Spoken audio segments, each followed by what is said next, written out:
చాలా రోజుల నుంచి వెయిట్ చేస్తున్నా సినిమా అయితే మాత్రం మన ఫుల్ మీల్స్ సినిమానే చెప్పాలన్నమాట. సినిమా ఎస్పెషల్ అల్టిమేట్గా ఉంది. ఫస్ట్ హాఫ్ అయితే అరాచకం అన్న. ఇది ఏంటంటే మెయిన్ ఒక ఎంటర్టైన్మెంట్ ఐటమ్ సాంగులు ఎలివేషన్లు ఈ కాదన్న, సోషల్ మెసేజ్ ఉన్న సినిమా అనమాట. ఈ సినిమా అయితే రామ్ చరణ్ అన్న ఇరగదీశాడు.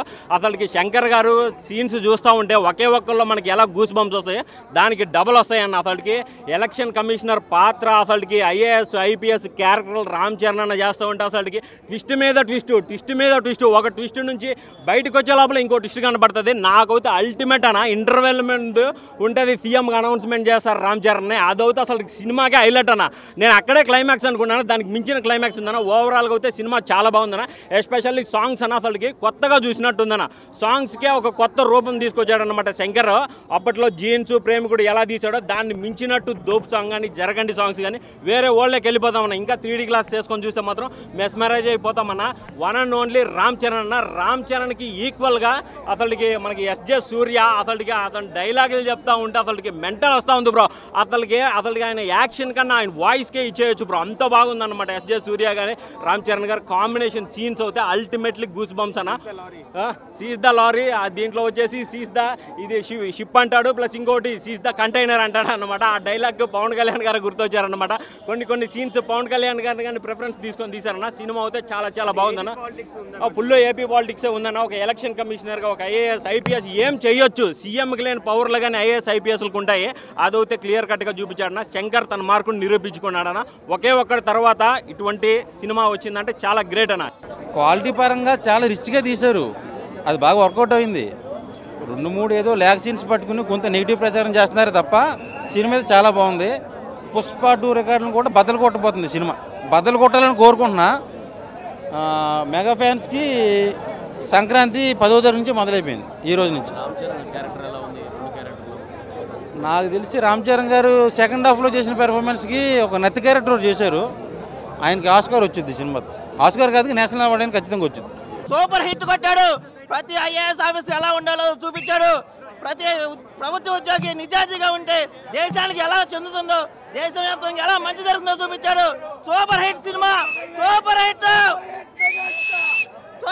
Ram Charan, super hit global star Ram Charan. Shankar సినిమా దించాడంతే, సూపర్ హిట్ సినిమా. మూవీ అయితే బాగుంది. ఫస్ట్ హాఫ్ బాగుంది, సెకండ్ హాఫ్ బాగుంది, ఓవరాల్గా మూవీ బాగుంది అనమాట. సో ఇందాక మూవీ చూసి ఎస్కలేటర్ దిగేటప్పుడు కొంచెం అట్లా మొబైల్ అంతా చూస్తూ ఉంటే కొంతమంది ఏదో వాంటెడ్గా నెగిటివ్ చేయాలని చేస్తూ ఉన్నారు. అంటే నేను కూడా ఒప్పుకుంటాను, భారతీయుడు 2 మూవీ అయితే నాకు అసలు నచ్చలేదు. నాకే మీ అందరికీ చెప్తాను నేను. సో శంకర్ గారు అవుట్ ఆఫ్ ఫామ్ అన్నారు, నేను కూడా అలాగే అనుకున్నాను. బట్ కానీ ఈ మూవీ చూసిన తర్వాత నిజంగా మూవీ బాగుంది. శంకర్ గారు ఈజ్ బ్యాక్ అని నాకు అనిపించింది అనమాట. సో మంచి మూవీ బ్రో. 2 hours 45 minutes మూవీలో ఏదో ఒక 15-20 minutes కాస్త స్లోగా ఉంటుంది, కానీ రిమైనింగ్ మూవీ అంతా నిజంగా మనకు బాగుంటుంది. సోషల్ ఇష్యూస్ అనమాట చాలా బాగా కవర్ చేస్తారు మనకు. ఈ కరప్టెడ్ పొలిటీషియన్స్తో లైక్ హానెస్ట్ ఐఏఎస్ ఆఫీసర్స్ ఎలా ప్రవర్తించాలి, ఎలా వాళ్ళని మనం వచ్చేసి ఇంకా చేయాలి అనేదంతా కూడా చాలా బాగా చూపించినారు. అండ్ రామ్ చరణ్ గారు యాక్టింగ్ అయితే ఎరగదీస్తారనమాట. అంటే రామ్ చరణ్ గారు జూనియర్ రామ్ చరణ్ అంటే అబ్బాయి క్యారెక్టర్ చేసిన లైక్ ఎలక్షన్ కమిషనర్గా కావచ్చు, లేకపోతే ఐఏఎస్గా కావచ్చు, ఐపీఎస్గా కావచ్చు, ఆయన వచ్చేసి చాలా బాగా పర్ఫామ్ చేస్తాడు. అండ్ ఇదంతా ఒక ఎత్తు అనమాట.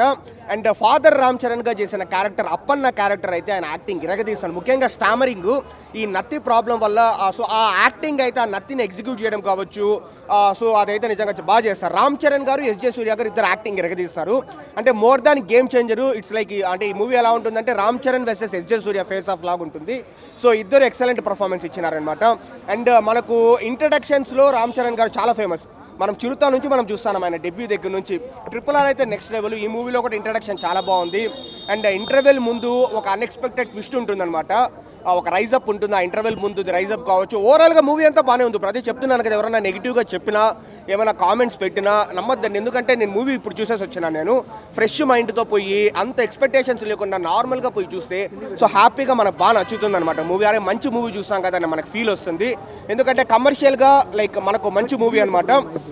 అండ్ రామ్ చరణ్ గారి డైలాగ్స్ ఎస్జే సూర్యతో వచ్చేసి నెక్స్ట్ లెవెల్లో ఉంటాయి. ఇప్పుడు రామ్ చరణ్ గారు వచ్చేసి ఎస్జే సూర్యతో డైలాగ్ చెప్తారు. నీకు రాజకీయం తెలుసు, నాకు రాజ్యాంగం తెలుసు. నీకు రిగ్గింగ్ తెలుసు, నాకు రూలింగ్ తెలుసు.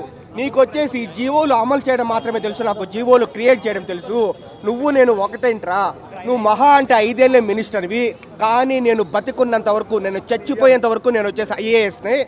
సో ఇలాంటి డైలాగ్స్ వచ్చేసి మనం కుప్పలు చూడొచ్చు అనమాట శంకర్ గారి మూవీలో. వెళ్ళి నీ వెనకాల ఉండే వాళ్ళకి చెప్పు, నీ ముందున్నోడు మామూలుడు కాదని, అసామాన్యుడు వాడు.